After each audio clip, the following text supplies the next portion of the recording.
Oleh Winia Sechip District MJ Tele INPL Department trong Copten Media Workshop kan nei thei tur hi alo mong dei ka khia abi takin workshop kan nei thei tura ma min la pui tu le min wak tu pi ma moi pilon nun moi kan ti IPRO chunga long thu kan soi masa ni se chuan hei voinia kan hun man na hi rem changa kan lama tun hai loka Mizoram Journalist Association General Headquarters in Sechip District MJ changa kan dirna min pompui member thar min lak sa tangwal wala za zowa lom lu na hun kan mang pa do ne ni ti kha kan han soi masa ni sela ke chon kan program hi atam lem lowa un rei po kan la lo tura ngai da ama sain kan president usilal ming luwa kan so mga welcome speech soi ba ka tangwal wala za zowa lom lu na te po min man pui ngal tuin kan so mga adot le chuan Windia kan resource person to build ilan nun moi ima moi kan tia IPRO kan som sui ngam le don dia chuan kan president usilan ming lua ai lo tin so sela khong ai chairman le kan PD IPRO pima moi le to puite chibai kan lo buk chawa tin MJ Sechip district ka to puite chibai ka buk chau ani ti chuan boina hian seminar a hian MJ hian ke mani bilin Sechip district hian media seminar hi neyang utin rotna kan siama headquarters kan thlena headquarters in lian takaron troin DI PRO troin tiang hian kan nei don ani a ani MJ headquarters lam ruaman na ani kan ngaya kan agenda kal zela Mizoram puma tiang hian aizola alomen nei to nuwa paper khatzir hawin tiang hian district ranga thondar ani aboina hian bima moin media chungchang min zirtina ke man paper umsa zo tong chungchang kha eka present vele mai nga chu boina kan kalpung tur hinia chuan kan du in ang akha kan mo in anga ani tho bangin information department men hian tiang hian kan to khowania boinia hian limtlang takin important takin hun kan mang tura ngai la soidu kan nei te hun kan nga ma mai mo ti chang kan nei te wai tur te po yo bin ron khom chop group din ron khom chopin tiang khan ne thalo mi garan tlan khoma bikin zo ten zo lama tangte inron la tak tak tong kal dona engma ei lo han hole ringot mai sute ti karil rom dawa yang suan khuwa chop de ni danga kan ei quality po aphak chi alo mai the ma ro chu ke ni chuina just thei zel thin mi kha kan ni kha kereng ila thawme wini hun lo mom tak mang tak turin ke mani theu member theu te tin staff information staff te kan lo lo min tu sakna kan lo lan chu ani chu ai lom na thu ni sela chuan ei voina hian kot kan ha thap maya ril ruwa chuan kan zubili pual tura tinia kan pi khria tatan ti hian pakhati cheng sanga in kan khula cheng sanga man ania chuan sanga khan sang khat diet in a member in kan dole ta yang chuan zubili kot thatak mai kan nei theita ni abikin pulian tluang aro chutle men lo bengwar dewa sutin kan nei du bi ka ti ke korman khalo super ruzewa sutin nei don ta ka kan din bun ani kan la soi chiang no group ka in ti deu faka ka kan nan soi chiang ani ni ama bengwarin ke korman lo zu ro ru zewa chutin amal tu pukapten lo zu or dar buka sayam kan RC ku maten yan nuber nerin dor tiang yan miron te felveka atobla ma chuan in pek dan tur chungchanga kan mala tu nei nial deu pa ma se tiang yan pro takin kan asau ti ta lo bom ko pani tin ni china kan kan priat dan tan le kha kan donga press club project kan siam kha ro siam thale ula amu mal deu zokin ai liani nan ti na ni bera chu bang chon planning lama teng le kha kan muwa DC kan ro nanga lian deu takin pui deu takin kan siam le tura ngai te kha ka je te le me ma kan vai ke tan ni kan sui du ani chuan kan member thar ma faka lo chuak sela zar o ma faka ka ti thlat me ka ti ka ri ro faka hi om thlat me ma tlambal wal zar zowa la lo ding sela la hian la nu na kan ne nge kala kan lo ding sela so so lam hoi sela ikan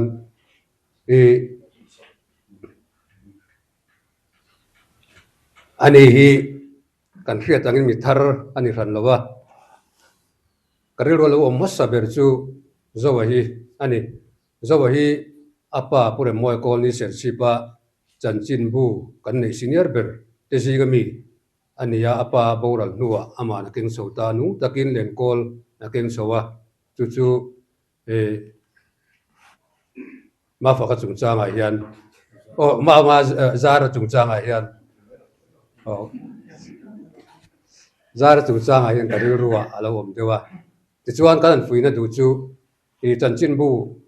ko vela tiang kan tlan ho do na voi ni tang hian tiang hian i tho pui te i u te vek kan ni do na chunga chuan abik takin i membership pina ken tel thil ti rang rang om ve a dan le dun awma dan mu man tak awma in lak lu poi official ati em ngai than lawa maro chu tun ha kan phua chop chho da dewa district a hian in lak lu na kan ti thin ta a chang chuan kum top lama mas boru ka te kan ti mai thina voi ni hi kan han ti thut na pona kin loka zubili kan ma chon do na kan in lak lu fel mop lo chuan zubili kan han ti chho bela te thil ti rang rang in mu kho mar sia voi ni ba ki kun thram lawanga chu wang chuan i zep lok meng ti in kan throi tu ten ruwa man nan siama kan zep ani a ti chuan kan han fui du chu chu i abikin pol rang ranga te sipaya te zirlaya te i claim a junior hi chuan duty kan nei deuh ani om khom ni kuwa te tin mizo society upon hrim hrim baya claim an pang deuh chuan an om khom ni kuwa hian ti tur han ti masak te han kal khoma engemaw nu chui ngai a oma te chunga zong zong chuan kan hruai tu kalta to te ten kan member ni mek te hi an en ton tlak em vekani chunga chuan nang junior inia ti hi fiam thu bak chuan kan soi ngai lawa amai ro chu member thar ten junior an ni na an re thiam mem thina chunga chuan fiam thu baka tirup chumi khami nang junior ni tia han soina kan nei ran chuang lo ma se pol kalphung pa ngai hi oma chunga chuan i keimani laka in thla hun na tur ni chuang lovin chunga chuan duty a keng tel ve ni ti kha riat masak anga in kan ria ti chuan voi ni a hian voi tang hian ser chip Mizoram puma journalist wang chunga iluta chumia chuan voi ni a bik takin ser chip district kan member tan kan lom lut chia nisina kan soyang khan aken tel chu thil dang ni lovin media a active part ila dol ni chung koi ning chen nge in tinang kan khilawa ke ni chuan i active turin active member e zon na mang ti kher ni mj member a hian ai outlet ling law ni mj om phunga hi chuan iota chuan alu ol em ma chu har tunga mj a hi chuan alu hi har rau khopa kanjir chiang ati khan lu ta mo te a chhuwa hi chu ol le khopa annual fee ngam pek lo a po ma in ban tinia chunga chuan tir ti rang kaum ber chumi chu zoma tin kan try tu ten ti turan ti ang te tataka len sok turin kan fui du che tin amingin ser chip district ko rang kan om ve a chunga chuan ser chip district a hian pol pakhat kan ni district headquarter mi te ta ani big lo he pol hi tin pol khodang mi ta pon ni chong kan vai in tro mani churil ru chu puthiama engemaw feeling thalo om the la ka inveng turin kan cha du che a in lung rual na akha in von nun puya kan thu ang te kan senior te thu te kan member senior jok te u te tin sen khat phei chui par wal te po ni mai the chunga chuan nun dan moi ka ang zong zong ka chu mismat takini ti po kan ria kan lo zir chiang sa cha chunga chuan ti tur a chin chuakin om dan tur soi vek sen po ni lawa kan han kho manga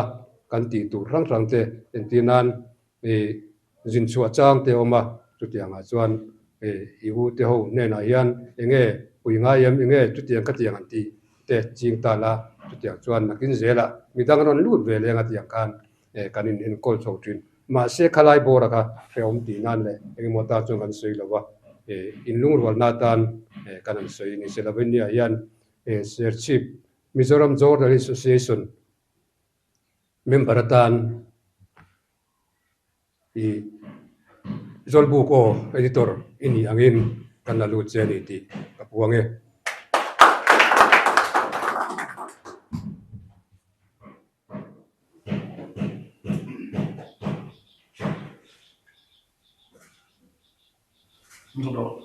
kan lo din ko yang tu ni sana di kan ni cibai le tu lo kau nak kan lo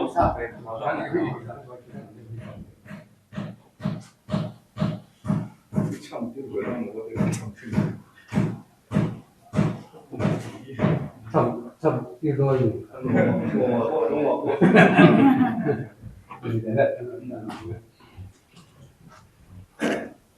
kan ting lok mai nga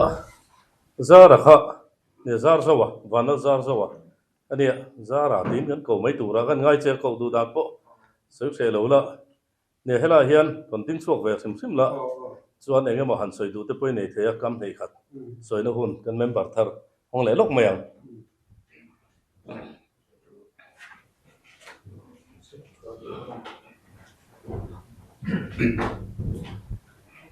Kahuput berani. Masain kan suai tu tele DIPR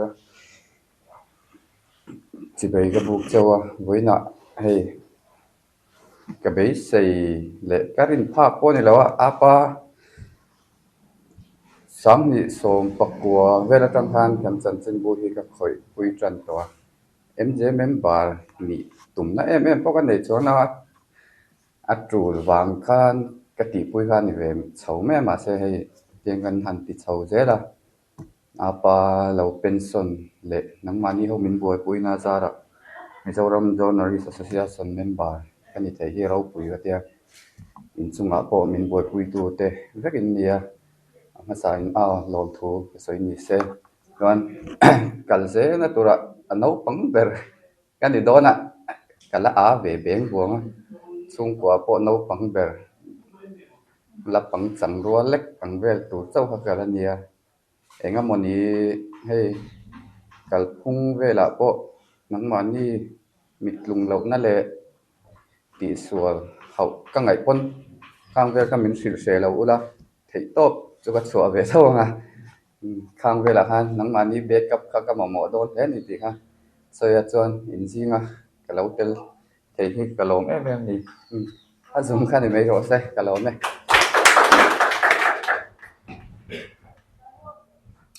alo mom le mai member thar dom tak kan nei bel hi ke ni po kan lo ma ni ti la kha kan soi bel thar dua ei Mizoram Journalist Association member hi Mizoram pu ma hen zak ni po kan tling thathum in lobin ka ria tunan lak thar te ne kan tling to ngem tiang vel chau wan nia chu tiang member tlem te omna ma se poi mo tak si ania chu tiang member jinga kan han tel ve thei hi ke ni point nuam kan tia zara point nuam ron ti chau hei ka ringa chu ti ru le ro chon tong kam khat le ran soi bel du chu journalist ni hi nge ne a boi thak ang reng ti chang hi atama ka sia reng chu sang ni panga khum khan dan thian pa pu e zo tin khuma ka ti lai khan thu beng lut ne ke si ne ti thina London a khan diploma journalism in diploma zirtur khan tharuk chunga zukala chuta ron hoa kan ti na soi ka sia reng chu journalist ni hi hausak tum tan chona ti chi ni alawa ma se na zaom takani ti ka ron zir chokin ka thea tia voin thleng hian a ti khle mai ti lai kha kan soi ve sim sim duwa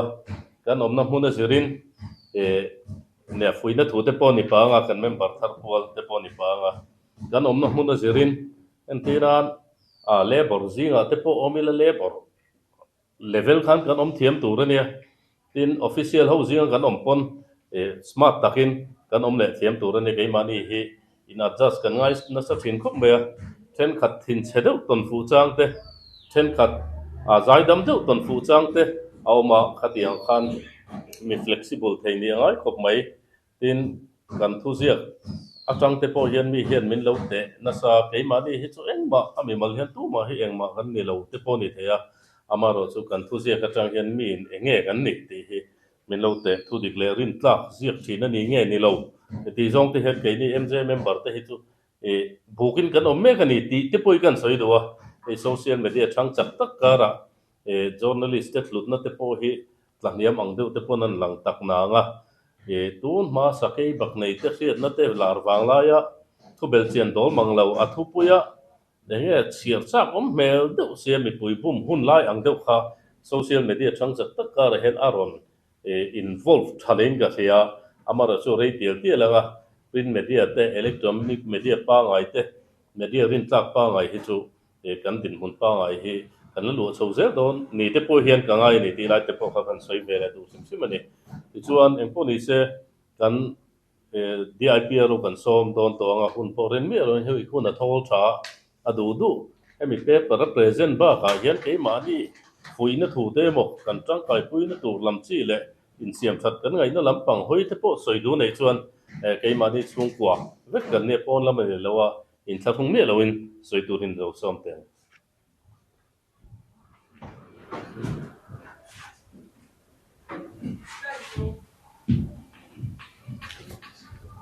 kamami ten soyang khan MJA hi ke hi ka pate hi MJA member shine sham no TC kap mo ka pa sang che hi nya tun thleng yan zoram express hi annung in ala ne ma se ti chun zom the hi nam talawa miss than war lai kha hang te han boy ber ber atang shin khan nya kan ngai sang shin ni MJA hi hetia sarkar na kan han tho ve no apo ke ni a hian du sak zok cheu ni dik tak chuan kal theu theu nang ni ho hi chu tlar ma sa ber chang zel thai nya khoi huna po du sak ro sum le pa ya chuan kan din hunai nang lawanga kan hlo poi nang lawang amai ro chu za na konga chuan MJA hi ma na train tun thlengin ngai san hloin la ni ti kha soi kan duwa chuan pukap te sei kan ka subject hi puwan nei tlawanga paper kan char chuak mai dona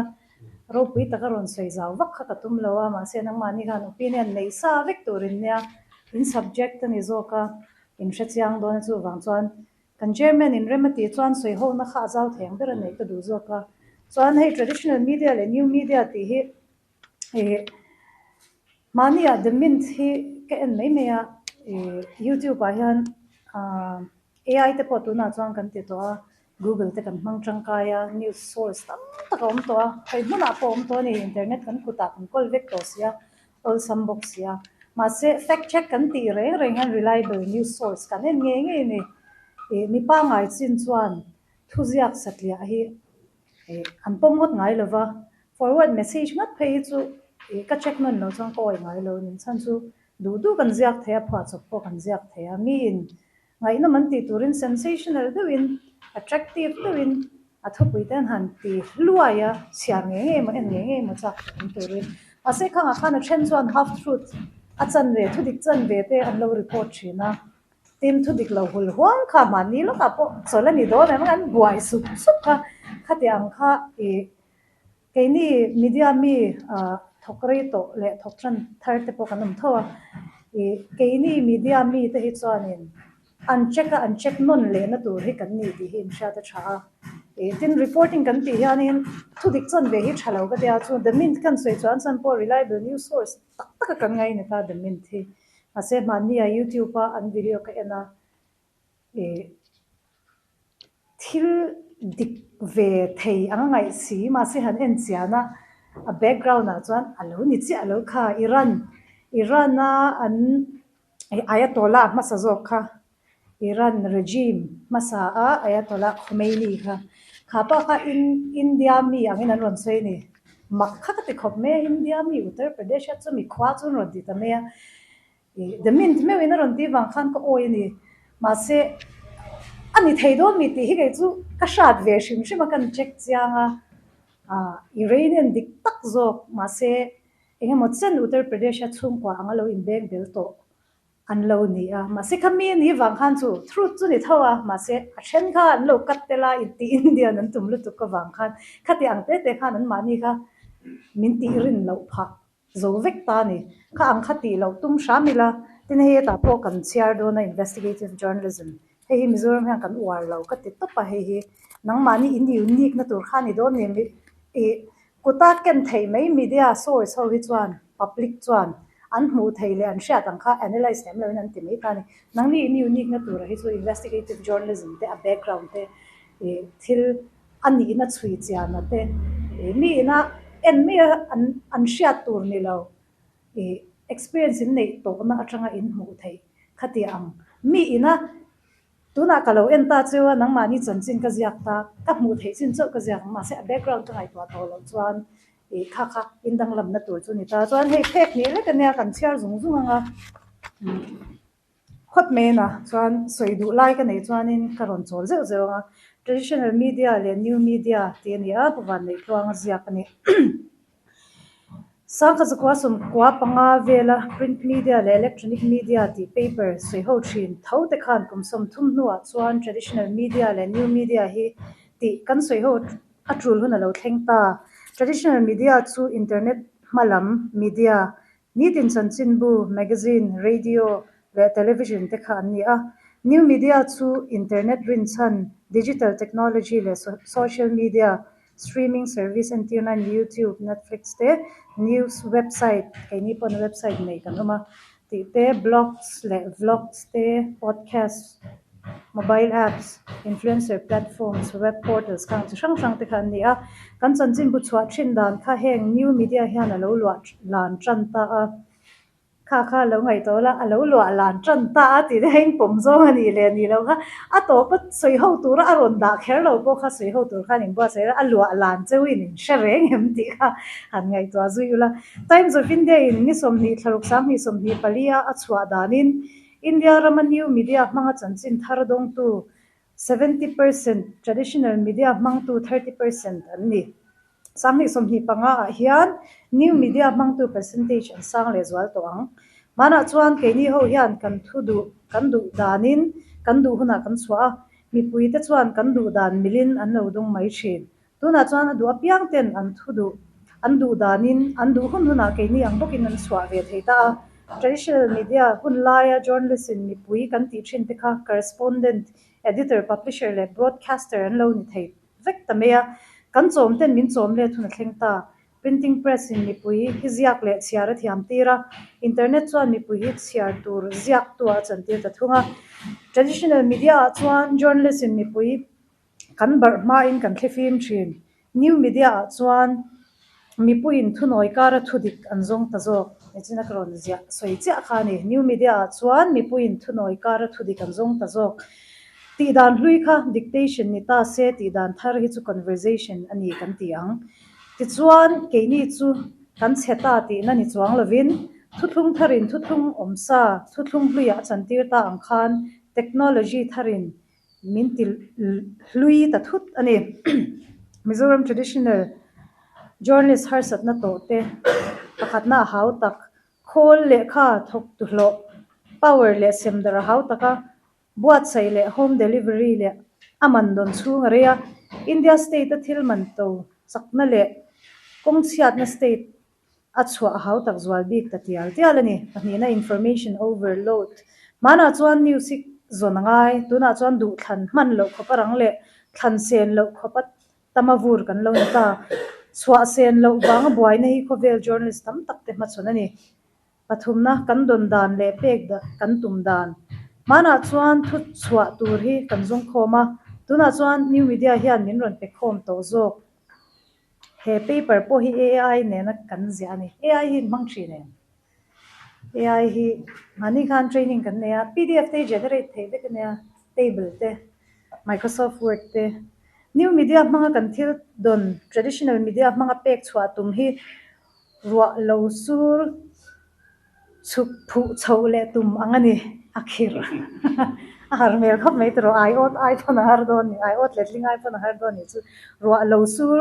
chuk phu chole tum angani akhir ti top me ni chan let na kan hu phur traditional media kha chu one way communication ania tuna chuan rang tak le na takin a chwa tu po enge ini bi tin min comment sup thei ta letter to editor don zinga du zong chau thang thin te khan comments ruwa pui ma chon hi kan hu phur ani mai thei media zawa ril ruzim ril ruput mang kan thak lo chuan new media savun peng thara keini journalist wine hlui te hi rihlon thil kan ni tran mani bia zim tak huap chu thu chwa thin te kan ni new media chuan kan publish rualin khovel adap chuak ngal antinan kan chung kampa ngai keini mizote ti thumal ringok po hi chin state le churchan pur chhevela lodong tu te tan don thiam har ngal ethics media chu tharma se kan youtuber chen khate tu chwa dan chu sangha zakwa somkwa chowa kan nol to journalism ethics kal yellow journalism chi akha ani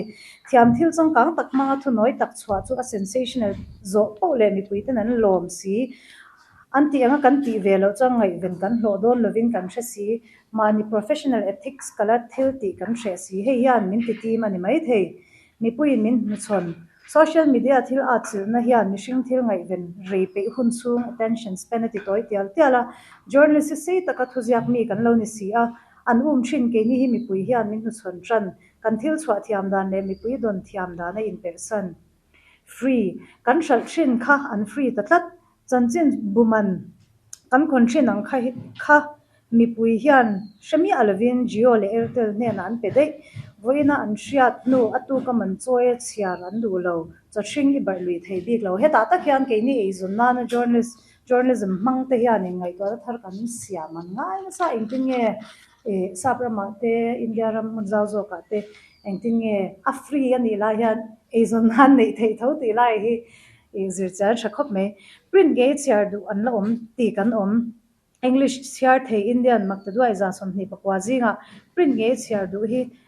5% la ta se nuai zaruk somni pangata na national newspaper chwa ala hlok phak mizo nuai somjinga 5% singan dar sar tak home delivery a hlok pui latum hi advertisement chwa tel lo chuan chau thu baro mai ne fakna kal phung in thak kan kut chhuakin siar hlo to lo chuan sarkar tiamin advertiser in min mamona tla niam zel manin bumna siar tu nei lo journalist le student nei lo teacher hi kanin ang kan ming ba kan kol lo mani kan in bum athu khal thin khop me heng hi kan shia ma se printing lama kan lo invest lo to wangin let le thu ta har kan ti print media zirtir tu ni nuwa social media zirlai ni le hitlom thak ti kan ani thei bok tin sarkar fakna dong lova new media chu hi lok pui thei tak tura kan ngai to lo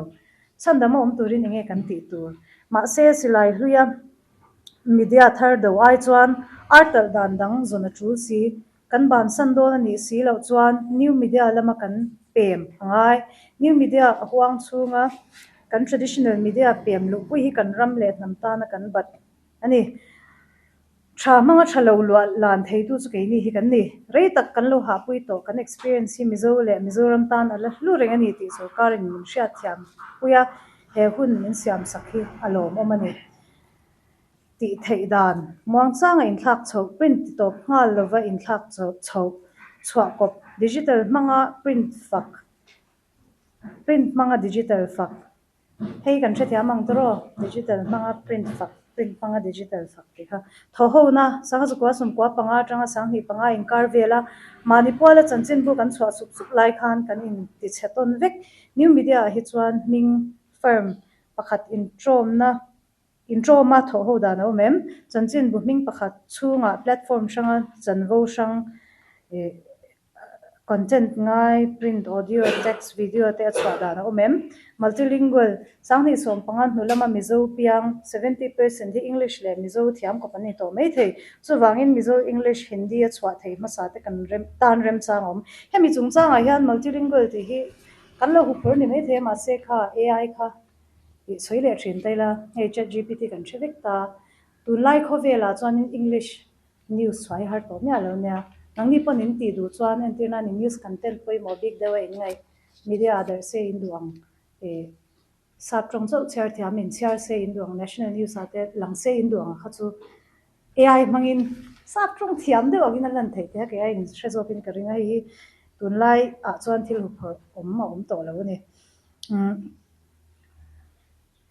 kan poimo na hmu chua sarkar ta na rin tlak ni a sarkar ministry ni lovin government an tikhera India mainstream media ne na inzar zom a futial tialang Myanmar Bangladesh ramri expert anga kanin lan tir thein rem chang mang thiam ten difu bokang contents interactive contents comments kan don nga mangaya news swaringot nilova mani media hoilambi nei hun investigation thil thleng aina thlen san a thlen dana hong tur tar lang thiam te tan hun rem chang ani ni chuna hi chu tlem ka soi to one in zo music sports entertainment le ko shan thil chu kan cover ne hle hemi bak mi pui te thil ngai ven kan chwa si lo tam tak om entir na tlem te mystery le insak LSC ramlei le shal farming education dorkai legal transport online market news zo connections Myanmar for example rampona izong sipai zirla etc entrepreneurship pangpar fitness tourism khang kha chu service lo mi lein mu vek thawa chuan rin ngamna English le mizo tong tha le dik manga journalist ethics dik kan man chuan mi puin min ring ngam thuayang fact check kan mamo chwa ma sa ni tumna aya thudik le rin tlak chwa tu ni tumna kan mamo bokang soi to angin rin ngam na hi in din chwa theina lai ber to in new nit na lai ber to nin ka sha kai chuan eni te po in national news kan siarin TOI te fact check na kan nga Hindustan Times te ang chi te khati ang national newspaper reliable kan shia cha ko chuan thudik lo hian ziak don lo ni ti kan ring ngam ani kan ring ngam na na chuan fact check na kan mang zela chu wa a pop up lo thei lo ni khang ho kha chu te ang cha chuan nang ni po hi tu na new media la mang lo ei zone na te chuan an mang to a tuna po len call de su YouTube nen khami blogspot mi nei kha nge ni website khate ang chi kha a free ve kan ya ke ni pun kan ti thei ve ka khanga khan ma la sak ro ti ha ka soi duwa san chu hybrid kan kal lo chuan kan lui thwai do na ang ni chun MJ member in ni rang in zom rang thawang ma se ni chuna helai paper kan huang khan CR2 in nei lo chuan in influence kha atla niam lo thei lo ni chu wangin engti na mani hei chu in ti nge nga ya new media hi thil thar re reng technology thar re reng do hi thil a thak ber ania kha mania po helaya di sin ron se khan Nokia chungchang te Symbian mo tan panglui chang Android platform man lak du lo wangin an tlat cheta ru pati khani ta technology chang chak kha example chalu tu kania new media boy technology na ken tel vekania chu wang chan hybrid mode tu da chang ge chu ka suggest to paper mode hi a tha khala til tu ka le kha sia in zir tir te po hi kan ti reng don thawa newspaper ataka feel nge tu ra om te hi ala chalu tu ka amai ro khami la ya khanin thangthar sang ni pangadulama piang so sang ni som nulam phei chuanin paper hen khol te to ngem ti kha ni wangin hybrid mode chang kan kal nge ngai na ki na phei chuanin a full time online mode in la kalangai hun po au mga he cable TV te po ke ni po in kan in lama kan pot to lo aizol he ka pahen la duem wangin kan pota chungana ma se he common na kan da hi chong kan pot ta lova en du hi nom to lo he dikte hian asoya zan pina me zo chung kwa tan ti version the nge ha chung kwa YouTube pan en man le long sin kha ang kha he ke ni pon INPR pon ka han mang chang kai mi in tunge kan ni ing na nge kan tho ti an sha thei na tur kha chu kha kha ni miaw wa kan du mo kan du lo mi no lu thau thawa nang ni a phe chang kha ngai do na ma se thil poi mo em chu e zon na mang in ni wang khan eng tin nge e zon na mang chung si khan a free platform in chuang ti lai takhi ka ngai to chena ke ma pon lu hi chuang ai do na advertisement policy te poi sarkar in la duang thanga online advertisement hang kal to ni se na ki na chuan angai teringa he poi khatianga ni kha chuan a zianga online publishing a reliable news source in ni na kha in ti lena so ta chuan advertisement policy mumal taknen public pana an advertise a sarkar pana advertise thei tura khatiang zonga kal kha thil poi mo takalani do na tuna hybrid mode kal chen khatinom to ala kal lo po khanin lo in ngai to la entikal mo chuan lakal nge khatumula manin hei tlem ko malo pat thei chuan technology thar han thiam zung le ka har zung te lo khara mani chung kwa thenin fa te mani lok lok a piang ma se fing to deuh khain nei thin ta ni kha ho te pawh ka hmang tangkai kha hei puhrang te pana fapa chhera ka tiang che khan keini in kan thiam thei to lo ni po in ke mani kha hlui chuang si lo na me na la tang si in kan fa te mo khatiang khan tran puya nge khatiang pdf min lo le sak tur han ti te upload dan te ti khan ti na na he chuan an lo thiam ve me kan lo thiam lo ni pon tran pui tu son thiama hlui lo hi tu mangu a chan chu nang ni chu thar rang ngai ne journalism he chu thil thar reng tur ni in hlui chuan in hlut na kha about te do na chu ran chuan in khovel thiam na pha masa bera chantum ni kha in elna khanin in ti char char ngai do na in fight po ngai do na khang zong te khan leina te po hang ngai to na hi kal thei sela brainstorming te po nei thi no la ka du khom me chuan hei not na le sei ho te hi o ma kan share to ve shim shima hemi point li ba ka hang kan chairman in remedy chuan in tinge hun kan man da du ka se lo tu na hian dar ni area tlai chei tu min ni thau boka hei pulu paper pe chu cha lu tu kha phek ria ta nia ke hi phek li chu nia chu chung pon hei chen hun kala chu wang chuan kan chairman khan a om tok chin kha soi ho huna po khan hong se tru la ti chin kha hong se la chuan kan chair chuak rim rimanga na kina ke ma po ni puizi a han karon din le pon min lo she thiam la ka soi cha zo he tam ve thina pakhat na chuan new media a in thak na tu a in than siak na rem chang kan siam them tu van nei chuang hi ti khiat khan thei ve ti sei new media in thak na tu ra in than siak rem chang kan siam them khami in tlan siak na tha kha siam them ti kha ni me new media tha rin tlak le ngai hlut lo manga in elna ni ta se ate hei le in chun zom renga rin tlak le ngai hlut lo manga in elna ni ta se ta ngan soi be zo du chu nang mani a chuanin reliability hen keng the itel halani mania leadership innovation training kan ne chu ta chuanin kan soi pakhat mi za thak de chu hei mi hausa Jeff Bezos te chu tuna hianin korbul chapel nem porong kal me se mi ngai sang tu bin kan en thone ma se ke ni ve kha chapel le amo slipper amo ke korbul nen rong kal taula tu man ngai sang da mol an tingo tang cheu in re dia ka soi chu ta han an ni chuan an mani khan reliable to pulpita ko shanu pa pastor ten thiame me min thun soya gesture sang te han mangvel movement ten han siam vel tu na thu soi voi khatna lo ta se antirnan buanga te hi mo pulpita han ding ta thut me sela ko shanu pa pastor piang ha han ti vak se min fiam thoran mang don ta ni thil moi kha azon ma sak ngai chan chunga tinge reliability mi na an rin tok na kha ala nei lo aron soi ve tran zo ni min lo judge ngal vek don khatiang che khan nang ni chu van nei na in nei chu reliable news source in ni sa to ni khami za na kha khami rin tlang na kha in keng tel sa to shim khami kha in maintain kha ngai thung ta fact check kan nei na turin nia khami kha heta aron soi che hin ta ni rin tak le ngai hlutin hlo sa in rin tlak sa kha in chom na ngai tin kan soi du ni chuan pathum na chuan sarkar bracket a NPR an tikhera hian acha somni emo tina ni me kum khata tan zel emo thang thar thin ta se atita hei chu ke mani lam mo kha ni to chuan palina hian new media tha thlan chwa te chu thanan ni hun chung chawin recognized accredited journalist status facilities pek ni ta se tiang hi chu kan resource person tila kan paper on board sai tuina rot na sang angai da na tanga ron tho ve ne he nga hi ru chang kan sei zau theyanga kan chairman ko taum to sela tin achung ami le heta ron tel mi alo mani na ideas le opinion kan nei po khaleng vekin he chuan sei ho na hi nei la ka du khop me ya kan chairman ko ni sela khalome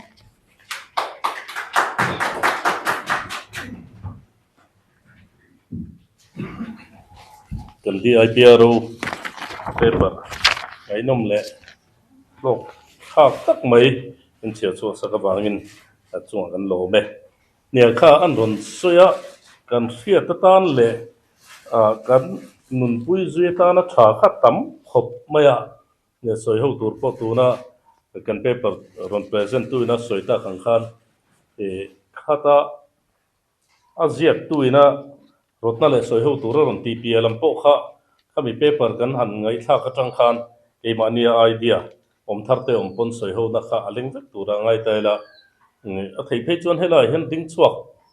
zel theila a tha khop mai ha satna kan nei te nei lem chuan ngai poimo han entinan pakhatna rotna le soi ho tura khan new media in thak na tura ta na in that siak na rem chang kan siam them ti te tin pani da new media tharin tlak le ngai tu thlo mangai nel nin na ni ta se ti te poi mo pin ka thia ne na china khan kan din phasa khang ka soi thoi deuh fei to te po hemi social media lo thang zela hian eng angin nge print media ti hen survival kan khel veang ti lai hi ngai tu tu he tam khop phian ka khia ma ro chu apoi mo ber a hardcore tu ne karin ve chu kan chanchin thar zia te hi arin tlak em ti lai hi nakina mi pui bel chena do lem ti hi an min la jat zui zel na tur enge mo chen chu nin ka sia chu lai chu kan la von nun hian bul kan chan thale the nei tu na kan pi na soita kan khan ma son zel tura AI te po man chang kaya social media lama te po hian kan put te po a hlei chho zel te po chu lo me em po ni se ka soi do lo wanga soi ho na hun zau takin kan honga khang rotna le soi ho tur point li ron tar lan ba ka po khan ke ma ni changa rotna le han soi ho ta na tha kan ti kha zalen takin kan soi ho thei tun kan hong nei se tha nge Chairman, you don't go to like to so is that the reporting that is happening?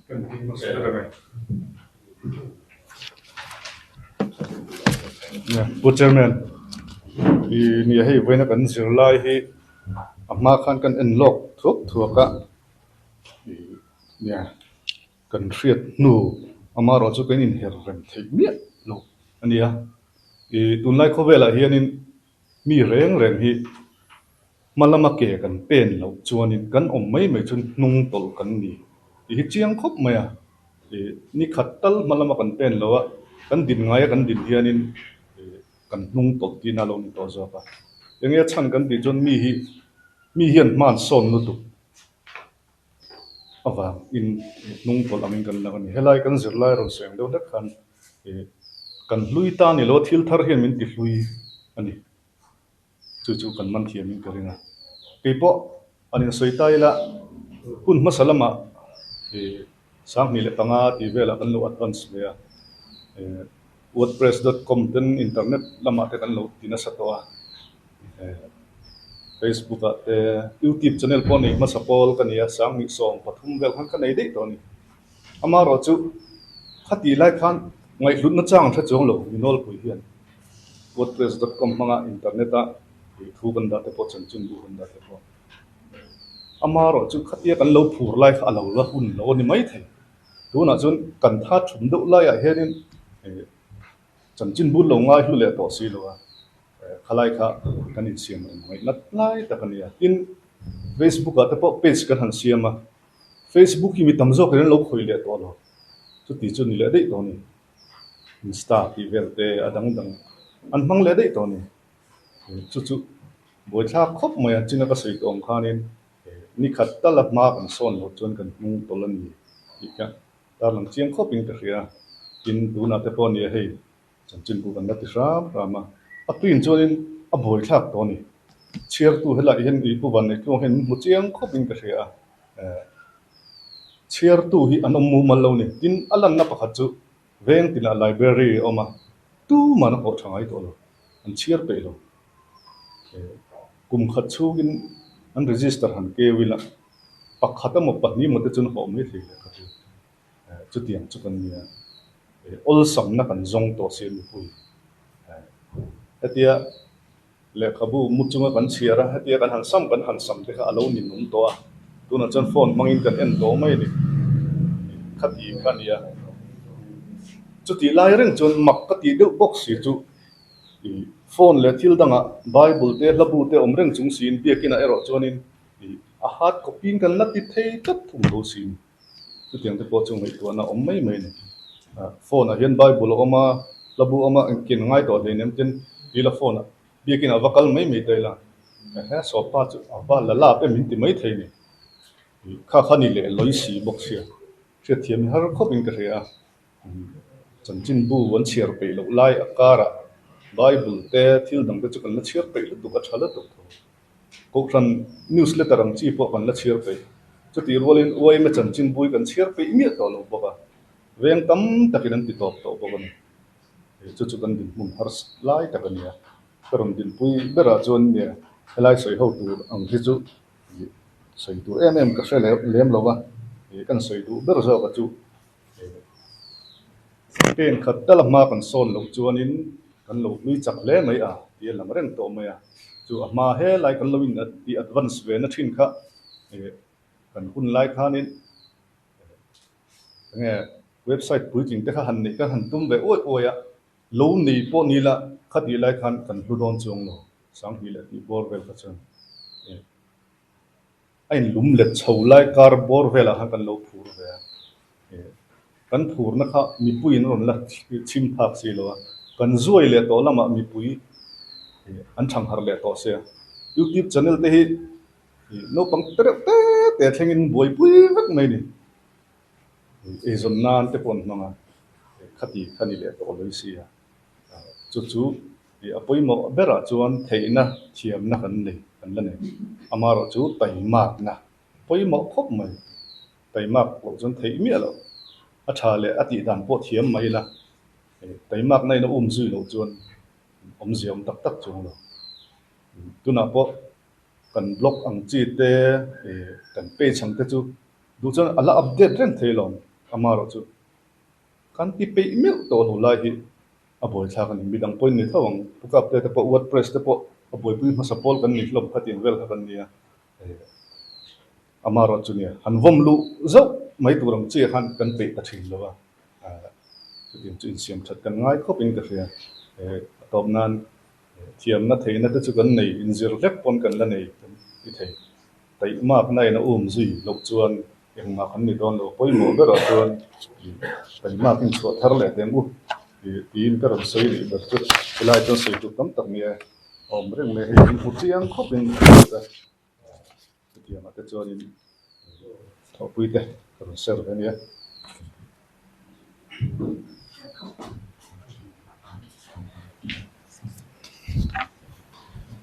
chairman kan dia IPR te president te gana hun thatak mai kan mang theya mo te mai ni han din veka chak na chan chu ke abikin ke ma le upam pu te uma lo mate kan ni hlomanga tu lai new era dewa journalism ron chil ang chi ha kan ni in kan ria off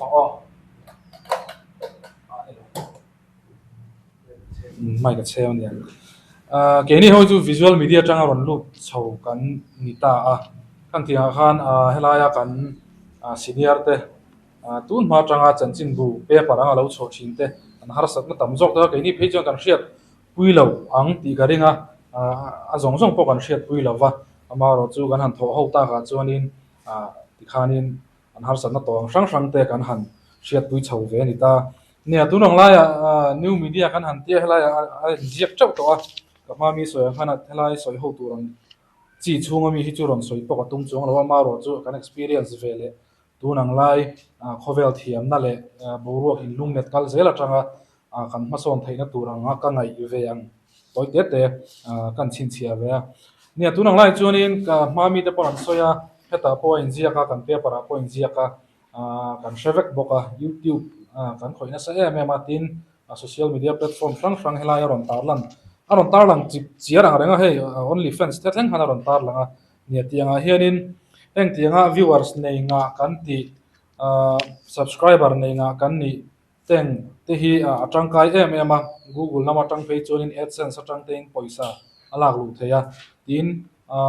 Facebook page te kan tia tunang la Facebook claim in tlang hiam dewa IG lama kan in sorbing le na sa to Mizoram le Assam ram ri kan in ka tum khan Gohati Plus chanchin bu pakhat nen ho in ngil vaka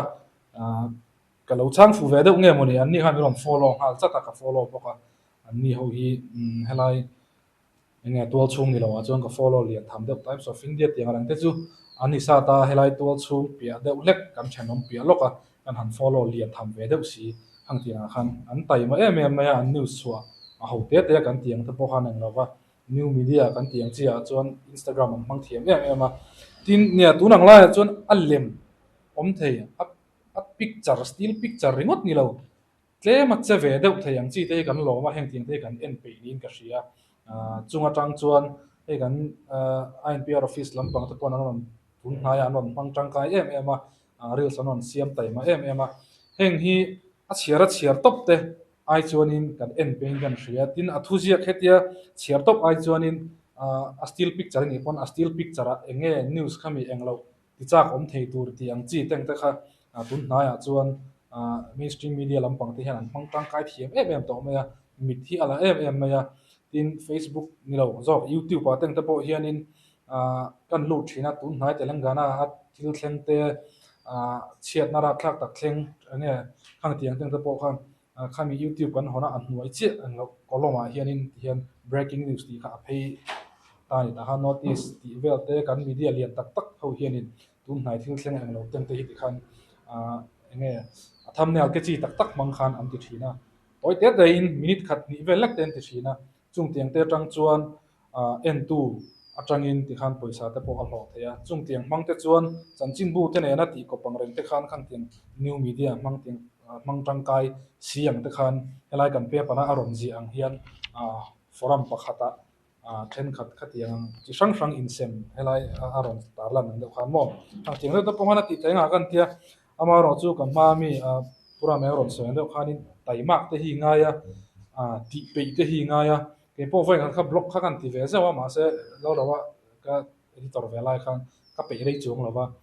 YouTube to po kan tia journalist lampang a thoke ti lo khanin a news lampang ai chon thil ho te te kan upload pe zo kha chu chiang zel chu kan ne pe hi lo pe rei hi lo har khop me ya amaro chu tunong lai khovel in lumlet le paper tlema atlak niam hret hret anga alam na lai hi chuanin khang tiang kha man tang kai thiam angai le in kan ria a in zirna ne a in en ton nan chuan tun hnaya kan cable TV lama kan news lian tak tak pahni lung le lam le ai zol lama zo net lampang te hianin Instagram vela te hianin aron mang tang kai to khop maya news khami an share chhuak pakhat te kha amal te ya katin antina na breaking news an chi deuh kha khang tiang han non lo ta nin nom kha achang man ta lo khang tiang kha chu n2 pok an nei tha thaya khang tiang atang khan AdSense atangin income alo om le zel bok nen khang tiang khan a man tang kai thei dan ang vel ti da kan so chona to ber na chon tan chon pakhat e kan zinga pulian thlonga tun hnai lo ka YouTube channel ani thara a taima a pe boka a regular boka chu chuan na sat kina kai shroi ka tia chulai na china pura me aron so taima ka ngai ti kha pulian thlonga a channel a thang chak khop maya ama soidan taka ti fu chang chuan didi ke kan ho thin ai tha te bo kan ho thelom tiang zong te hian soya mi fuina na panga chung ting chuan kan taima khot chuan kan jinga nia hei zone na tap teng te point an mang tang kai to ta link atangin lu a chiar mai thei tu rong chi teng te pon khang tiang han AdSense om zela khang tianga kan paper present tu kan DIPR ni ron soyang deuh khanin khatiang deuh khan kan survive na tur ni chuan tan lak chu kan ngai na sa don riau maya kan tia a visual media thok bere ti lo pon khang tiang lampang kha kan han chun zom pe chong lo ke ni news kan siama tha kan la di ke kan thon khajan kan tu tok em maya a chu alo phei chuanin ke ni anga phei chuanin khang tiang engma lo ha kan nei big chong lo khang tiang a enge thil dang hanin ma son na tura ti ha kan pe lo pe le tai ma kha a to pa chana poi mo ber zina mi pakhat ani ti ang zong khan thiam lo tang kan man sei ve ni jo lo be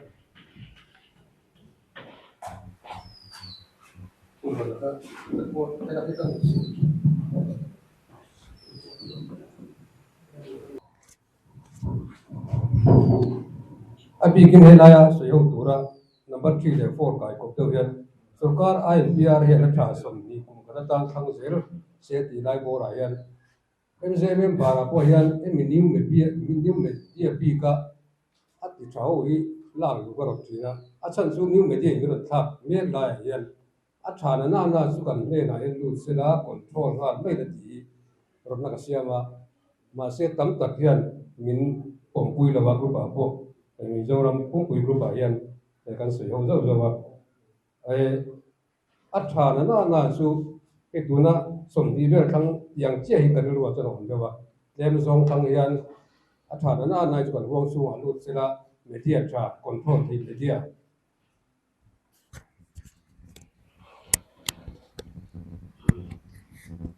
คอนโทรลที่เมดียกันนี่โดนขันไม่อยากกันไงอ่ะจะเราชวนอันมานี่จะเล่นเนี่ยก็ละ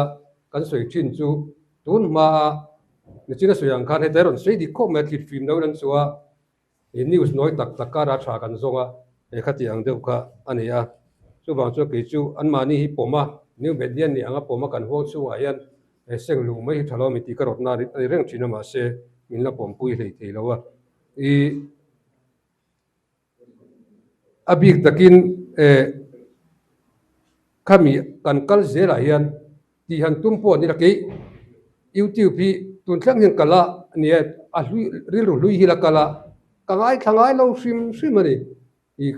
putlonga pula puyan ngai dam ka dil ringota kangai thangai lo sim ril ru ani media ka kala pom lei theilawa ke kor ar hak thin la tanga zuya lut ang daw han kain chana a lui kha kalangai na tat maya chu wang chuan atak bi ka khri na te gal le ya ka tiang deuh khan youtube hi kangai tha tam lo ko memon mun kan nu ngai tha ko yan earphone bo ro ka tia ka kangai tha pe lo ka engwa deuh bing mar chu puliat lo bi khi kan thian ten ni bang hian banning issue nei hian kangai tha thina chu tiang deuh chu rilru in re ma har khop maya ka rilru om ta chu tun ma khan internet man dan kha RDA kian MJ member min ko kho ba kan zir lai lai ni chatting ti dang kha min zir tira tuna zuala kian min zir tir ka la kherenga internet man tang kai dan chu po chat riot ka kan natia rei to khu me kum sum ni do tho ani tareng maya nga chu tiang deuh chuan helaya new media kal phung tinan reel siam da te tin entina insta a man tang kai dan te hemi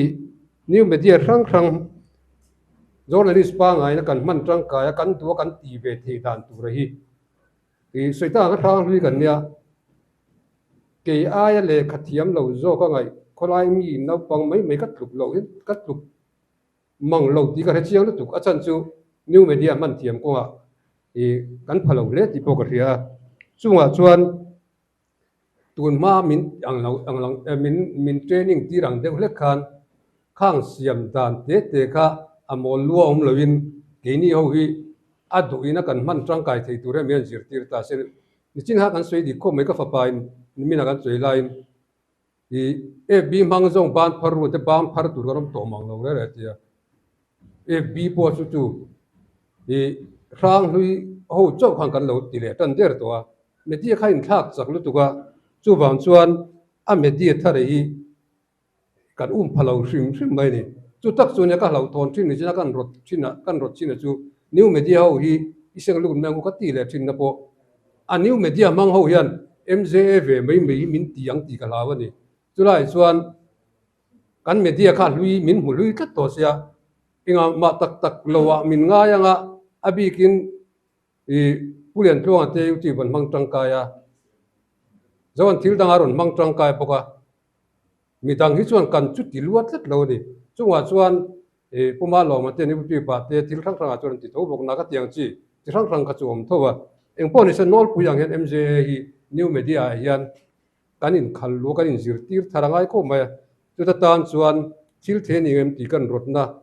pi te kan zona deuh bok chu new media training bi ka hi tune chu kan zir ho tran chowa real siam dan toy te mo entin training bi tia etinan line phone bet rule ti khan ti teule tianga news bada lu dan te khati ang ti rang te khati ang ka kholai mi hi chuan an ma ni ir omin entin tin amon te zana nokum no pang jok bi tu level hi kan phamang tat lo zo ka ni chu bang chuan chu ti ang te chu ke ni chuan a typing a ma chuan computer ron chu ka pon wat te kan mang thiam mang lo kan khoi lui pacemaker PM7 ti vel ba ki kan khoi tak le thi lo re kan luat ti le kan adang pon ti do ni na kan zir le thei to lo min control kat to mai ni computer khoi ma sa kan ni a chiang reng ma se a new media lu tak turian a kongka in hon sak dan in hon pui dan au mem ti lai ka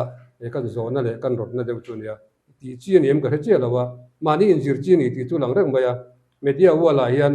mani nei koi keu ke wa an thiam nu tuk tak an ni deu deu me kan naute to na aning zir pe ya zir chawlain ni boka ke ni chuan kan local san to ni box ye wangin ma se kan ma mo ni box ye wang hian eng ni media ho ba hi min zir tir turin training dan te em training toy ni khat emotia tian tia tlang puya basic deu leka in ko mu dan te om lo mi ti chuan ke ni ho hi so yang kan ami fing mi hin na chuan MJ member accredited ho ngat pe chu kan thui chu an la beng khon ko tlang puin ban tlang puin mi taka min la mu bek ni china reliable kan so yang kan ala dik reng mai ma se hei hi an ni chueng man ni to lo min ti hun he thlen pala la oma tuna kan zir lai puin na tum dan te per po ni nge mang tang kai thowin kan hum lai hum thai thau si yan a kop dan om lo mi ti kamin ko hu dan deu ka ya khatiang khatil in zir tir chi ni training nei chi ni amma kan chu internet man dan te sarkarin aman lawin eng malai kan min zir tir ni khatiang chi deu te ka tuna yan ata ti le chi em ti ka e kan zo na le kan soi e kai lok chu ni ka lom me han din ve kan dua ma sabera chuan thil li a in lum le chak lu tuka kan tang man lawa ke ni ho bi chu ka soi thin chu cable TV a khan kan thok thina ama sabera chuan ai chanchin bu chu ai zolin min la to a cable TV chin lak tir ve su ka tia ka soi lai nge ran lua lan chawa tuna chu kan cable TV chu an ral chho arwai chu ni to chu tiang ka ke ni po hi kan ral chuan ti phal lawanga ani taka chuan kan soi kan din mun dik tak hi chu a that te chiam lo pin media hi zep thu om lawa mizoram pu bai kan tla hiama india ram chu kan chu tha kan ni lawa covid nu a phel chuan kan eng lo kan blok lo ani ani taka chuan tuna hian sepsi pa po ani an taila chanchin bu to chung chanchin bu dai le pasari kan neya weekly pakhat kan neya asem tu la nei ram pha min kan sem ni meya asem tu nei lo hi tam jok kan ni to le hala sem mu mal mi lo zep thu om lawa chu ta pdf kan tia tu na pdf pon share thale pe to lo mi pui hian pdf khona file lo hon pon ti le tan to khatiang vela kan kal phung an dia rei lo te hen tu na pui kan soi via wanga he pui kan kal pel le fatang en teril ro chan om nge ya chu wangin kan din muni kan in en chian chuan a thate chiam do ka president soi min la ring via wat i lai hian eng te a hian eng min ngai lai te ka ri ro ke man in zot thina he tu kan om do wing kan tu pui sono bul pat po hian eta ti tam ber hi newspaper share ngai mi lawan ni pdf kan dan po share pe chuang mi lawan ya an ma ni share na chin khan share tok maya chu vain a media khlai kan paper sim po hi enga vakhian an ngai te chiam chu ti roi ro chon hi mania kan sui me man feel ve nga son putar pakhat thia kan chan chim sim tu chon an pu thi sian bang ni nge da tu lo don bang ta chi are poka an kan la to lo me nga pa te dom to si lo ti ta khatiang ha kan generation a hian aral tiang ti la chu vain khlai kan in siam rem ngai na lai kha tu kan zir tur poi mo lai kha ani ta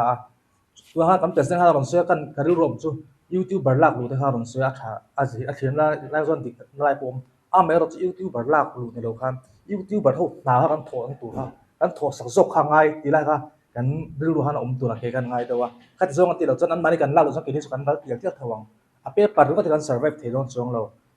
tu na ya in su tawla ke me kan su ta me tha advertisement phama ka mulo jun tha kan ni le te pa to ba ka mu sam pakhat hindi ve thau ka ring zinga he pdf tan sim buin long da ka en de u se tu nai pe so chia rang ka ron tin chin hi advertisement kan nei chhe tu sarkar advertisement se lo private book kan nei ngai lo subscription asim kan mu mal lo phe chong kan hlok lo dan tu cha sa tha tu va kan ni in soi tu rom lo tu ma kan ban bang lo fen zol pin ni thawang advertisement nei big mi lawang district capital kan nei lo chen nei lo le so rang su kan din mun ni lai chen klai kan survive ni tu lai kan ngai ko ta thi angai lai ber so ani ta chu ta chuan i midang puta da lam ni lo khan wena po hian apulu an ron so am president in training te po kha le lama chong ani then chon a thareng ini po cable tv a tam re fe kan thoka a video ma kan lo khoi ngai ni lo ma se a tu to chen youtube pa te po kan ti ve lo pa a mai ro newspaper daily newspaper khoi chung chuan hun lo thei si lawa kan la ti kal tak tak thei bi chuang lawa a mai ro chu teng he mi kong te po kan zo chu angai ti chu alang reng to cable TV pathum te kan nei thina zantin news an puanga ma se tuan news ti chok thei cable TV kan nei to mi lo dina cha si pa ko ha an ni pon ti chok le don pon ni se TV potu han ka diam to ni bumina samphaya kan kala pudual LTF tro ka zot china an subscriber za som nga vel som bidang pon belo min ba san to ti ni chu an ni pon din pon ve tho cha rom sei che YouTube kan ena de kha YouTube kha platform kan van ve kha angai to lai kha ril ro han om lian do le ka chlai chu ka ril ro a poinan sei chua at kan chak do ka chu tiang sia chuan ril ro a kan he kan thu pui zir hi ta zan han anom da chu te YouTube ban ka ngai kha nial to re awang khop pen ka sia he chu an ni lo han ti to awang khop mai kan tin hun dik tak ron ta langa ma kan lak tu lai jong jong te ron ta langa ka sei thin ho chu advertisement de chang kan dua sarkari bin siam sakani as advertisement tlem tu kha kan sum huna lian veber kha ya hlom kan huna kha chu van kila phe chon kan tin huri an khiram khira ni pon tiang man khir to chon sarkar pon khiranga advertisement ti choi sak tial don achiang le reng chu po chu social rom lo re chu van ke mani kha kalai tu la phe chon online ata kan ti ve ta zo advertisement te chu kan so ve ta kha tiang kung to kan zo a kan in zir ve zel chu ngai tu te po hi ka expire to ti lovin ai zo la antina phat pe tai la news link editor ku zabia ka ke zabia ka khu english tan chin bu ti chwa ka ni english a thiam mi lo to fa la ama na boi pui ka ni kan thian te pon tok thi na kan an boi pui ta khat yang zo te po kha YouTube ba te pon he te la te pon kan khat yang zo te po kan kal ta chu alangai ve le mai eng mo thil dang zo ka mi tu nai new media mang tang kai tu hian literal ruwa oma tin poi mo bera chon suam sani tu maya thu declarein tlak chua tu ni tum na kan mo bo kang ti chu a dikrem hi mani poi kan tai mak chu angai khop mai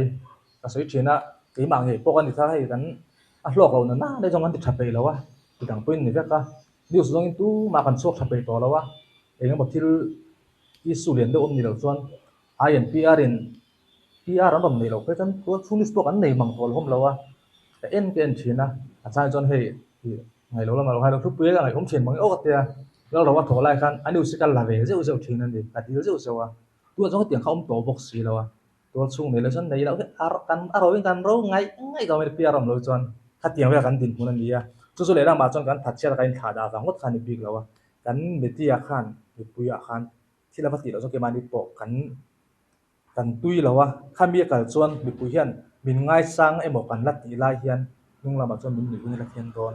journalist tu kan lenga nal tu kan kala khoi program ma poi mo phel tu kan kala ma se kan media khamin an chat do chuan social journalist ne ti chop kan ngai china chuan eng vak kan ni don chuang lo accredited journalist ni eng ang mai la eng vak kan ni chuang long kan media khamin an chat me lo chuan lai te pori ro chuan o ma chu wangin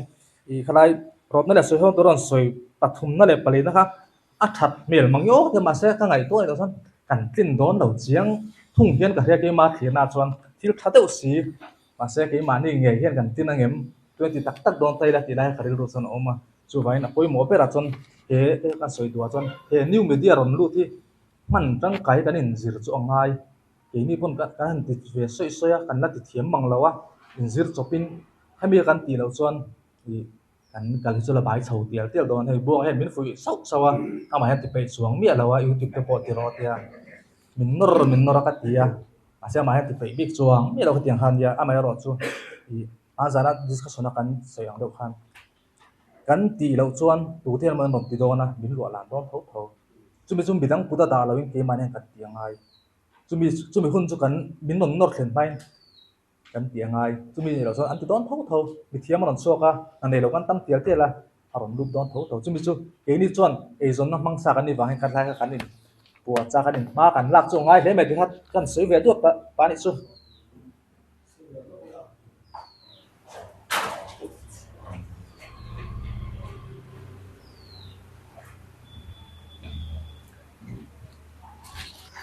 new media hi lâu thấy lâu in cái in lệ hi long ai đó xem mà til chiang tất cả cái mani hun lai kan hun lai tila kan siat tan dir tang pon radio chin bu le khabu khambi bak beng varna nei lo hak kat oma chon hu dewa TV nei khan ron oma cable TV ten ron bi chawa cable TV pot na chuan an ti le hlei thei to lo zo kan ya AI le china kan pi te pan sei AI te kan hmanga AI te hi mihring ti song noi tur hi niin ka sia soi chau thau wing ka sia ma ro chu khami wanga kan man du lo chun ke ma ni bokin kan tua don chu vai man dan hi kan thiam anga ya tin chu tu na kan soyang bokan traditional media tu na bo le kha chiar thi le kha chiar pe le kha bu chiar na sa te kan fa te chu le kha chiar ngai mang lawa kan chuat chu wai kan chan chin bu pot chiar tu nei mu man lo nia chan chin bu te hi ti chuak zel po in la chiar tu dom lo chuan om jiam don lo chu wai kan chan chin bu po hi nakin lo ka chuan ka khovel technology than chak dan ka ngai go hen kan chuan ke mani generation a hin ral lo pon chuan ei chon ral thuak to in karinga chu wangin new bedi ai chon engle khole ke mani gan lu lo pon midang hi chon lu don sim sima midang an lu chong kan ral chu ni mei do na chu wangin hetlai chu ke mani din kho chua kan tum chuan new bedi ai chuan in le dan kan zo ngai do na amaro chu mi tur chuan new media ti tur chuan kan active ngai ni kan active lo chu eng tin ma new media kha khoi thiam eng angai la kan ding chang don lo hei thil chiang takania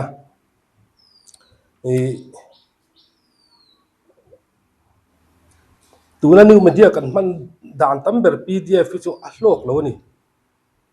mi pui chiar tu kan vor dara hlok na pakhat ma kan nei lo mai thea anei pon hlok na man kan nei man la lo viau mai thei ni chu wangin new media kan man dana hlok na nei turin man dan kan thiam hi ngai ka sia kha tlangwal zo nu na hi serchi pachun active bera zeb lo chuan ani hian a block atang hian Google AdSense rang withdraw ha chu withdraw ting ria vai engzang withdraw chu khelawat englo po YouTube po hi khoi tiro katia kati thina ikal reng thawat tiro kati na chan po news search news sanjia ka heng hawi YouTube bar hoi na ron chiar sak thau thau search chan chin lang sar chu ani aziak tu khan a website a da khan news pakhata dollar po ha aron lu thing lo mai thei ni takhan YouTube bar an news ziak tu ni lo share tu khan an hlo tam zo ka chu wangin hemi ko a hian huang zau dan te bo hi kan zo nga in ka sia tin tuna kan har satna print media kan tan lian ber chu hun bi ya kan chua hi hi anin ka sia hun bi ya in chua loila kan news ne piang kha vom lut ngal ve zel theila chuan tuna hi kan eng lawang amai ro chu atu ka chan chin bu chuak tura khe kan du ve bok se kan vom lut phal lo thina heng te hi eng tin mo ti dan kan zo ngai a hlok zok la ba kha chen vom lu te bo kan she lo te bo kha a tulin ka sia tin YouTuber tam tak khi journalist thik kan di kha aning lo ke ni chuan kum ting lo pong sual te hi chua mual phote kan lawa kan chua thadu lo ni YouTuber then kha thi chuan pong sual lo pui po soi pong sual thal tum te nama khati lai ka kha ke ni journalist tam tak te hi kan farm hi mi pui nan la ring to kha chu wain new media lu chile chance kan la nei thazo ng sia tu na po hian kan chan chin bu minga YouTube pe mo Facebook pe mo website em bo kan da chuan mi pui tam zo khi chuan kan chan chin bu ming sha tu dei chuan kha rin tlak zo kan langa nge nga YouTube ron khoi thar hwai chuan din chua na chan si kan nei thazo kin kala sia chumi tur chuan soile soinu kan active lo chuan ke ni chuan kan ti ve thei tat lo ni mi news zia sa kha YouTube pa mo kan wat chian ko du do lo YouTube bar tam pak chu kha an she tat lawat chu wangin an ni chuan subscriber tam tak kan nei pha thura kan thil ti lo an tia wang han kan ha tho tam tak khan nin hlok an hlok pe kai ni kan hlok pui lo lai hi ke ma ni kai en fiat te po atulin ka sia tin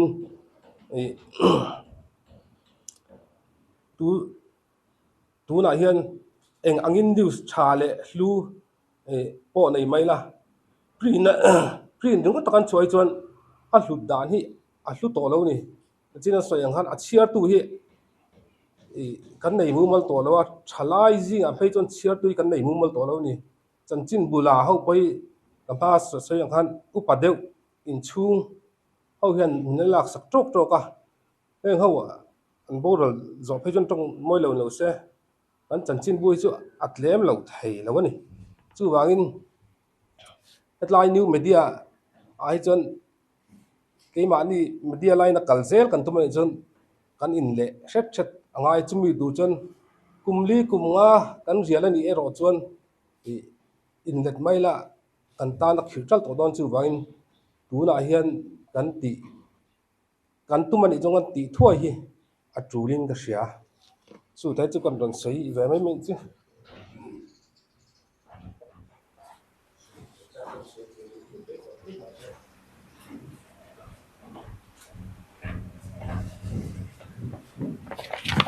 dây tiếp lek to gan kha sung biu nangin toy te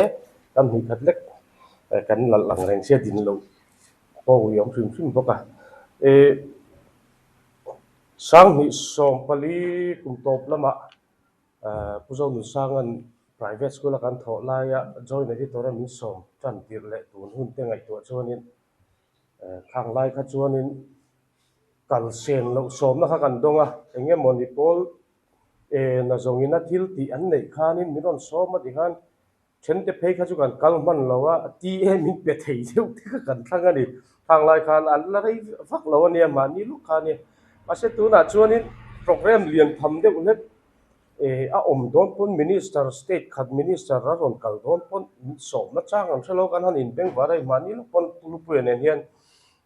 kan han in beng var cha pa ron kal don news kan du lom kan tia ami lo welcome mem thawa khát tiếng cái khán thì lệ đó mi nó quy na min ngai poi mo dan hi anh thak viếng có chuyện này cái này à ta cho nên anh tik trúng nghe này kan meeting nghe này kan annual trúng nghe này cái sát chiang talawa at kum level chu lem to mấy thế khata khan in new media chung chang po kan soi vak trúng kha khata chang hang karil ro hen lu changa anh ting nghe cái tiếng hi cái tiếng YouTube channel poi kan siam ve à chú ke monica nei kinrel khan min be na phurna re roi khop khan min be na new bediam man dan thiam dan tu ra hi etilaya rotna omang khanin kan parent department ten oma anni ho ten en po hian ngai tu ho tlana ro hanrel thata rampum huwa pangpo ni lo kan district level anga po ro hanrel thata han ngai tu ho thei dan te kha omta sela zia view ngemo ga te tun din huna karil ro ron lian len dan pe ra chon hei new media sang kana na only fans stage kan ti chi chu ni don lowa lo ti vak poni la kan ron lu du khan om vak don lowa YouTube hi kan in nga theina ber pakhata ni menge mo ka te pu sai kan di IPR ro chuak ta khanin nga tinge journalist song song hi YouTube barin ni vek lo hi min ti thina chan chu ke ni chuanin mi pui rong bolnan news kan uma anni chuan sum hmunan news an uma hi kan in thau em a in thau em na ni a hi min ti thina ma se karil ro hen om vak lo hemi paper gupa an ron da kan en thuk thu ka tang karil ro ron lian non le chu ei visual ho hi anni ho hi chuan in YouTube pin mang tang ka hi tilai lal ro te po khanin an te ti ngai kha ti sian kan ti ve ringo dona papu yate englo po asian o ken so la ti sian kan nei kan ti sian ge ringo dona anni te pon YouTube channel an nei a la ro po khanin 23k ti vel khan nei min ka se sualem ka se lawa en poni se monetize thei tur kop an nei ve ve a subscriber DDK in nuai thum vel an nei a LPS in nuai sari vel zo ne tin nuai kuan nuai so man la ting lo deng ka sia ten vel zo subscriber an nei ta chuanin anni ang em hian ti thei lo mai la ei Times of India te po paper hi kan riat na ni ama se Times of India pon YouTube channel an nen puanga hemi Middle East boy na chungchang nga te India te po Pakistan na kan boy na te tin hemi Israel te Iran ho boy na ang te po hi YouTube Times of India bok ki kan en le thina hetiang ang te kan lu thei dan kong ani me angem antina kan news nei te kha va share ve ta zeu taila toy te in minute nga bor ve lek rin tlak si khan vati taila kan ti thei me ngem ti te hiril ru aliana ma se chumi ti ture ro chuanin mania in hai ko chop tur chuan a har khop maya chu tianga tak chuan in kan parent department te nen han tang ho dewa e han ti dan te a om thei angem nge ni ma chak jok te pon min lak sak thei dewa ngem ti te kha karil ruwa anom de paper kha han ban san ngut te kha chu thei lowanga ni Times of India te po hian an ban san cholo website ta kal reng tho ma se an sum mu na jok nial lang ta chu YouTube pa nuai som nga vel subscriber an nei ta khanga tang khan la lut ve niarin na kha kan an nei dewa ka tiang te ni kha chuan kan tan po kong in hong zau vi wang ni lo chon pe donga only fun sa kan lu khat ka chuan kan chat chat puen ti te kha lo ma chu chu an ron sai na eng zara le karil ro ron lian takara toy te in mala khau dan te lo wang em le kan suai tu te ne kan soi khau ta ula kong kong em le te kan ron ti ve le ho ni chu ngày nó mình đã đánh vào thắc in at challenging rem rem le maya winia kan workshop ne kan han soi ho hi lok pui na tur tam ta kho ma chu ti rual chuan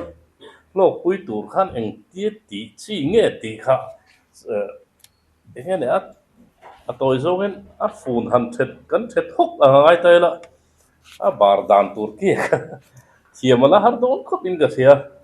tuna kan han soi na kalma khan anh em Mizoram pum level lo apo American district level apo hian angai na selo te po kha tam jok te pon lo ne thaya dan di IPR te kaltang te pon workshop dang khatiang han ti na ang chi an ti na a video han siam dan ti ang chi te le tiu sang sang khang ang chi monetize to ra YouTube channel han siam dan ti ang chi te po kha workshop te po kha han om le thei se kan mo le me ati te poril ru lo langa kan soi ho na enga changin kan ta lang ve sim ni se ne po ni se tun din huna hi chon ram pu ho pa soi ho na kan nei po han ala har YouTube channel nei tu te po hi MJ te po han la lu to ne la boi thak na lai timing om ve lo lai ta kha te nan thakhat po ti lo se ruwa man na kha member ni na kha an nei meu chuan a bar bốc đón xí lâu á, tin cái này làm bộ mà cần son thấy lâu na, cái bụi bùa na rồi soi ta còn hắn tay mình nè hắn xua lại ta khá, với nhiều incident liền tiêu mà trong mắt dar so mà cần phải phèn vết, à gì bộ cần giết phèn vết cái mà sẽ,